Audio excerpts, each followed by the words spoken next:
Hello students, today we are going to start chapter number 2 subject and predicate. Subject का मतलब होता है उद्देश्य और predicate का मतलब होता है विधेय. The part of the sentence that tells us what or who the sentence is about is called the subject. वाक्य का वह भाग जो हमें बताता है कि वाक्य किसके बारे में है उसको हम subject कहते हैं. Subject मतलब उद्देश्य. The part of the sentence that tells us about the subject is called a predicate और वाक्य का वह भाग जो कि हमें सब्जेक्ट के बारे में बताता है उसको हम कहते हैं predicate. For example, Malala Yousafzai is the youngest one to receive the Nobel prize. यहाँ पर किसकी बात हो रही है, किसके बारे में बात हो रही है? मलाला यूसुफजई के बारे में. और उनके बारे में क्या कहा जा रहा है कि वह सबसे कम उम्र में उन्होंने नोबेल प्राइज जीता. तो यहाँ पे जो सब्जेक्ट है वो है मलाला यूसुफजई और प्रेडिकेट है is the youngest one to receive the Nobel prize. Every sentence is made up of two parts, the subject and the predicate. हर एक वाक्य दो भागों में बटा हुआ होता है, दो भागों से बना हुआ होता है, सब्जेक्ट और predicate. James Anderson retired from international cricket. James Anderson ने इंटरनेशनल क्रिकेट से रिटायरमेंट ले लिया. What is this sentence about? ये सेंटेंस, ये वाक्य किसके बारे में है? जेम्स एंडरसन के बारे में. In the above sentence, James Anderson is the first part of the sentence. This is the subject part of the sentence. The second part says something about the subject. और जो वाक्य का दूसरा भाग है वो जेम्स एंडरसन के बारे में कुछ बता रहा है, जैसे कि रिटायर्ड फ्रॉम इंटरनेशनल क्रिकेट, उन्होंने इंटरनेशनल क्रिकेट से रिटायरमेंट ले लिया. ये सेंटेंस का प्रेडिकेट भाग है.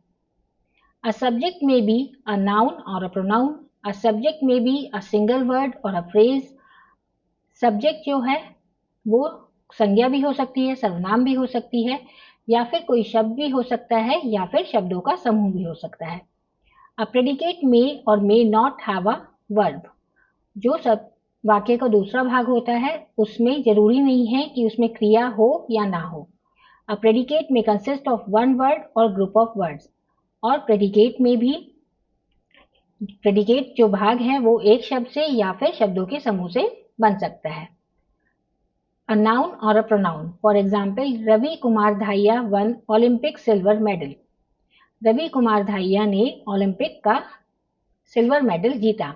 यहाँ पर नाउन क्या है? रवि कुमार धाहिया, जो कि सब्जेक्ट है.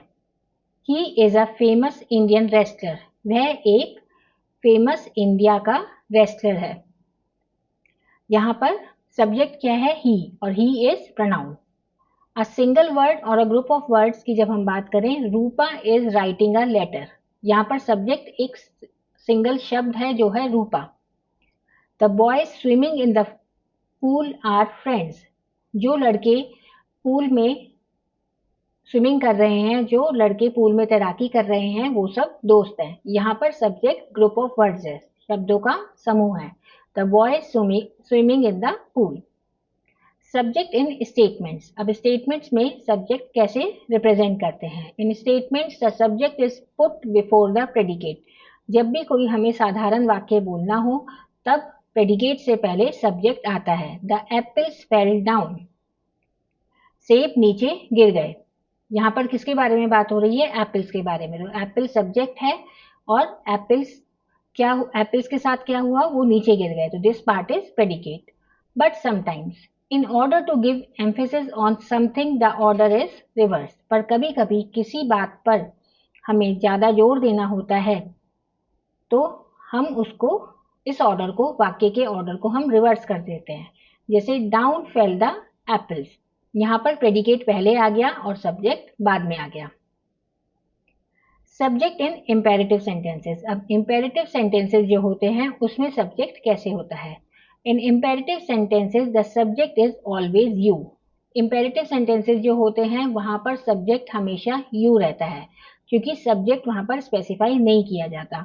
जैसे shut the door, come here, stand up, sit down. यहाँ पर सब्जेक्ट हम स्पेसिफाई नहीं कर रहे तो इसलिए सब्जेक्ट हमेशा यू रहेगा. In these sentences the subject is not mention, it is understood. For example, stand up, come here. These sentences actually mean, इन वाक्यों का एक्चुअल में क्या मतलब होता है, you stand up, you come here. In imperative sentences the subject is always you but it is not stated. Imperative sentences में जो हम उद्देश्य है वाक्य का वह हमेशा यू रहता है, पर हम उसको दिखाते नहीं है, सेंटेंस में नहीं लिखते।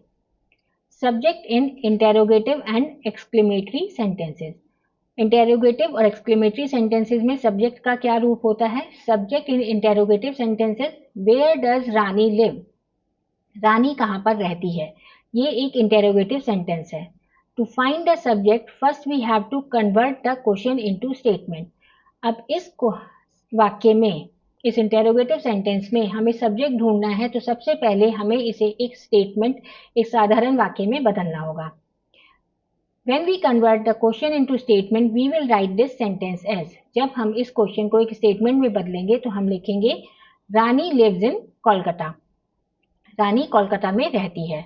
Now we can easily identify the subject Rani in the statement above। हम अब आसानी से पता लगा सकते हैं कि रानी इस स्टेटमेंट में सब्जेक्ट है। Now read the following sentences। How tall the tree is। Exclamatory sentence में ये पेड़ कितना बड़ा है। We can convert this sentence into a statement and write as। अब हम इस स्टेटमेंट को, इस सेंटेंस को हम सरल वाक्य में जब बदलेंगे, the tree is very big, हम साधारण वाक्य में इसे कहेंगे ये पेड़ बहुत बड़ा है। तो यहाँ पर सब्जेक्ट जो है वो है tree. To locate the subject part in an interrogative or exclamatory sentence, we need to convert the given sentences to statements। Interrogative और एक्सक्लेमेटरी सेंटेंस में सब्जेक्ट का पता लगाने के लिए हमें उसे पहले साधारण वाक्य में बदलना होता है। Underline the subjects and circle the predicates in the following sentences. इस एक्सरसाइज में हमें सब्जेक्ट्स में अंडरलाइन करना है और प्रेडिकेट्स में सर्कल करना है। My father reads the Times of India. मेरे पिताजी टाइम्स ऑफ इंडिया पढ़ते हैं। तो यहाँ पर सब्जेक्ट क्या है? माई फादर, और प्रेडिकेट है reads the Times of India. Manisha drew a picture. Manisha is subject and drew a picture is predicate. Subhash Chandra Bose is known as Netaji. Subhash Chandra Bose is subject and is known as Netaji is predicate. Rachna is good at mimicking। Rachna is subject and rest of the part is predicate। Mother cooked breakfast for us। Mother is subject and cooked breakfast for us is predicate। Match the subjects with the predicates। यहाँ पर हमें subjects से रखे हैं और यहाँ predicates से रखे हैं, हमें इन्हें मैच करना है। The peacock। The peacock is a national bird। मोर हमारा राष्ट्रीय पक्षी है। The train। Train runs fast. रेलगाड़ी तेज दौड़ती है। ताजमहल। Taj Mahal is in Agra. ताजमहल आगरा में है। The Big Ben. The Big Ben is in London UK. Big Ben London UK में है। The sun rises in east. सूरज पूरब से निकलता है। The tiger is the national animal of India. Tiger India का राष्ट्रीय पशु है। Question number C, observe the highlighted words and tick the correct option. यहाँ पर जो भी वर्ड्स हाईलाइटेड है उसमें हमें बताना है कि वो सब्जेक्ट है या प्रेडिकेट है। Yuri Gagarin was the first man to travel to space. तो यहाँ पर किसके बारे में बात हो रही है? Yuri Gagarin. तो this is subject. Ashoka was a great Maurya king. Ashoka एक ग्रेट मौर्य किंग थे, ग्रेट मौर्य राजा थे। तो यहाँ पे अशोका सब्जेक्ट है और बाकी का पार्ट प्रेडिकेट है। New Delhi is the capital of India. नई दिल्ली इंडिया की राजधानी है। यहाँ पर किसके बारे में बात हो रही है? न्यू दिल्ली के बारे में। तो this is subject. Messi and Ronaldo are two great football players. Messi और रोनाल्डो दो अच्छे फुटबॉल के खिलाड़ी हैं। तो यहाँ पर दो लोगों के बारे में बात हो रही है। These are subject. Rajiv Gandhi was the youngest Indian prime minister. यहाँ पर राजीव गांधी के बारे में बात हो रही है। This is subject. Underline the subject part and circle the predicate part in the following sentences. यहाँ पर जैसे हमने ऊपर एक्सरसाइज की थी वैसे ही सब्जेक्ट को अंडरलाइन करना है और प्रेडिकेट को सर्कल करना है। Diamond cuts diamond. यहाँ पर डायमंड के बारे में बात हो रही है। हीरा ही हीरे को काटता है, this is predicate. Walking is a good exercise, चलना सेहत के लिए अच्छा है, तो यहाँ पर वॉकिंग के बारे में बात हो रही है, this is subject and rest is predicate. Practice makes a man perfect, practice से एक इंसान परफेक्ट बनता है। इसमें किसके बारे में बात हो रही है, इसमें यहाँ पर सब्जेक्ट है, यहाँ पर प्रैक्टिस के बारे में बात हो रही है, तो practice is subject and makes a man perfect is predicate. The earth moves round the sun, पृथ्वी सूरज के चारों ओर घूमती है, यहाँ पर पृथ्वी के बारे में बात हो रही है, this is subject and this is predicate. The bravery of the villagers save the child from the wolf, villagers की बहादुरी की वजह से बच्चा भेड़िए से बच गया, तो यहाँ पर जो सब्जेक्ट है वो है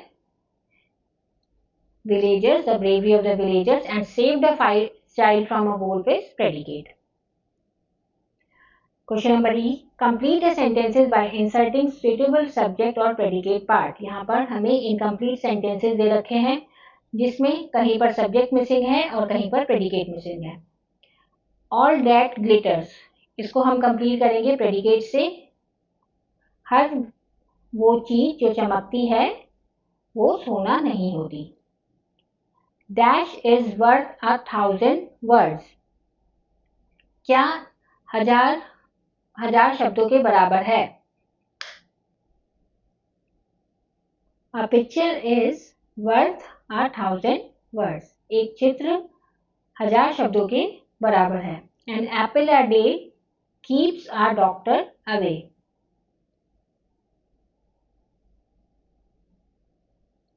spoil the broth, ये एक इडियम है जिसमें हम कहते हैं too many cooks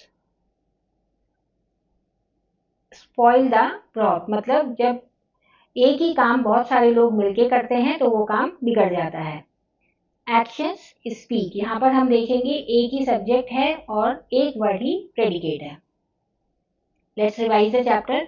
every sentence is made up of two parts, the subject and the predicate. The part of the sentence that tells us what or who the sentence is about is called the subject. The part of the sentence that tells us about the subject is called the predicate. A subject may be a noun or a pronoun. A subject may be a single word or a phrase. A predicate may have a verb and a predicate may consist of one word or a group of words. Activity corner. Add a subject to complete the following dialogues. Who is the fastest runner in your class? आपकी कक्षा में सबसे ज्यादा तेज दौड़ने वाला कौन है? यहाँ पर आप कोई भी नाम लिख सकते हैं और आपकी क्लास में जो भी तेज दौड़ता है, जो भी फास्ट रनर है, उसका नाम लिख सकते हैं। जैसे मैंने यहाँ पर कपिल का नाम लिखा है। From whom does he take coaching? वह किससे कोचिंग लेता है, वह किससे ट्यूशन पढ़ता है। यहाँ पर हम कुछ भी लिख सकते हैं, मिस्टर शर्मा, या फिर हम पूरा नाम भी लिख सकते हैं, राज शर्मा, कुछ भी हम लिख सकते हैं। Has been coaching him for the last 1 year. This is the end of this chapter. Thank you for watching.